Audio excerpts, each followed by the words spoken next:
नमस्कार, times of Swaraj में आप सबों का स्वागत है और मैं हूं संतोष सिंह।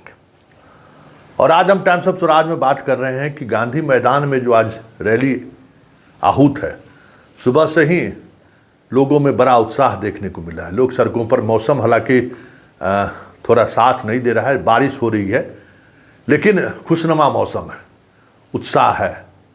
लेकिन बड़ा सवाल यह है कि गांधी मैदान से लालू तेजस्वी संदेश क्या देना चाहते हैं, क्योंकि संदेश जो भी होगा वो सीधे सीधे तौर पर चाचा नीतीश और मोदी को लेकर होगा।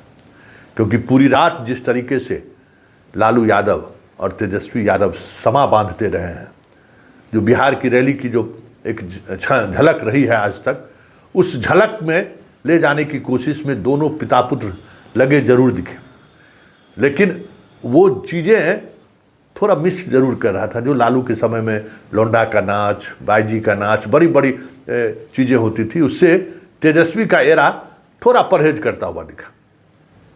आज सुबह से ही लोग गांधी मैदान की तरफ बढ़ रहे हैं, लेकिन सबकी नज़र है उस ऐतिहासिक गांधी मैदान पे, जहां कभी 1974 में आपातकाल के खिलाफ एक बड़े हुंकार के साथ इंदिरा को चुनौती दी गई थी। हुंकार उतना बड़ा हो या ना हो, लालू और तेजस्वी और राहुल की कोशिश जरूर होगी कि हम ये आवाज़ दिल्ली के तख्त तक जरूर पहुंचाएं। लेकिन ये भी एक देखने वाली बात होगी कि इंडिया गठबंधन की शुरुआत या इंडिया गठबंधन की पहली बैठक भी इसी पाटलिपुत्रा धरती पर हुई। लेकिन आज उस बैठक को आहूत करने वाले, उस बैठक के सर्वे सर्वा नीतीश कुमार पाला बदल चुके हैं। अब देखना ये होगा कि इस रैली में जिस तरीके की उपस्थिति हो रही है, और तमाम कोशिश हो रही है, राहुल गांधी भी आ रहे हैं, कोशिश हो रही है कि इंडिया गठबंधन को मजबूती के साथ पटना के गांधी मैदान से एक संदेश देना, क्योंकि बहुत जल्द ये सारी चीज़ें हुई हैं। और ऐसा हो रहा दिखा जैसे लगा कि अंदर में सब कुछ पहले से तय था। लेकिन हर जगह गठबंधन के लेकर खबरें आ रही हैं। आपसे गठबंधन हो गया, महाराष्ट्र में गठबंधन हो गया, ममता बनर्जी से गठबंधन की बातचीत हो चुकी है, समाजवादी पार्टी से गठबंधन हो चुका है, लालू यादव से गठबंधन हो चुका है। मतलब जहां कहीं भी इंडिया गठबंधन से गठबंधन की बात थी, जिसको लेकर बड़ी बड़ी बातें हो रही थी कि वो नाराज हैं, वो नाराज हैं, ये नाराज हैं, चुनाव की घोषणा से पहले सारी नाराजगी लगता है जैसे पट गया है, और सब लोग एक साथ एक मंच पर आज दिख रहे हैं। लेकिन इन सब से इतर जो सबसे महत्वपूर्ण बात है, जो बात रात तेजस्वी ने कही है, जरा आप भी सुनिए, फिर हम इस पर चर्चा करते हैं।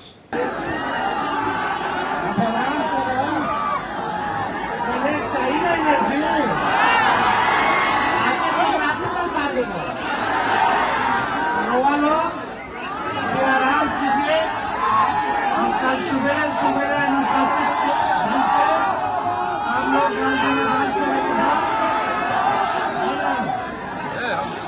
लालू जी नहीं डरे भाजपा से, मोदी जी से, लालू जी का बेटा भी नहीं डरेगा। 34 साल का नौजवान अकेले लड़ रहा है। एक तरफ मोदी जी, एक तरफ चाचा जी, कुशवाहा जी, एक तरफ मांझी जी, और पता नहीं केंद्र सरकार, बिहार सरकार, बीच में जैसे लोग 30-30 हेलीकॉप्टर छोड़ा था, और आपका भाई एक हेलीकॉप्टर पे गड्ढा उड़ा दिया। आप असली मालिक है, ये ताकत हमको आपसे मिलती है। आप सब लोग बहुत बहुत बधाई, बहुत बहुत शुभकामनाएं। तो आपने सुना किस तरीके से बीजेपी पर सीधा सीधा हमला बोला है, और तेजस्वी का अंदाज क्या है कि मैं चक्रव्यूह में फंसा हुआ हूँ, ये सारे लोग हमारे पीछे पड़े हुए हैं। तो वो जो इमोशन है, जिस इमोशन के सहारे बिहार को साधना चाह रहा है तेजस्वी, अब देखने वाली बात ये होगी कि आज तेजस्वी का मिजाज क्या रहता है, क्योंकि इतना तय है, जो कुछ भी दिख रहा है, जिस अंदाज में दिख रहा है, तेजस्वी और लालू की कोशिश है कि बीजेपी के खिलाफ एक बड़े गोलबंदी की शुरुआत आज गांधी मैदान से हो।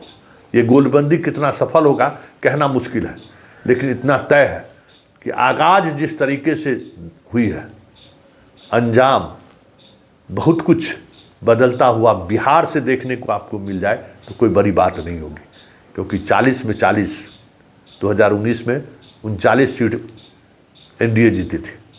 मोदी नीतीश को लाकर यही साधना चाहते हैं कि बिहार झारखंड में जो उनकी सीटें हैं वो सीटें बरकरार रह जाएं। झारखंड में हेमंत सोरेन जेल में है, लालू तेजस्वी को जेल भेजने की बड़ी कोशिश हुई, लेकिन अब तो लगता है कि चुनाव की अधिसूचना जारी होते ही वो चीज़ें अब नहीं होंगी। मतलब आर पार की लड़ाई एक बार फिर से बिहार से ही शुरू होगी, ये भी संकेत दिख रहा है। लेकिन इन सब से इतर जो सबसे महत्वपूर्ण बात है कि जिस सियासत के सहारे तेजस्वी अपने आप को राष्ट्रीय फलक पर स्थापित करने की कोशिश कर रहे हैं, क्या वो सियासत MY समीकरण से बाहर निकल पाएगा क्या? क्योंकि बड़ा सवाल है। बिहार में MY से बाहर का जो समीकरण है, उस समीकरण को, जातीय समीकरण को अगर साधने में तेजस्वी कामयाब हुए तो कह सकते हैं कि राजद का वो दिन फिर से वापस लौट आए तो कोई बड़ी बात नहीं हो।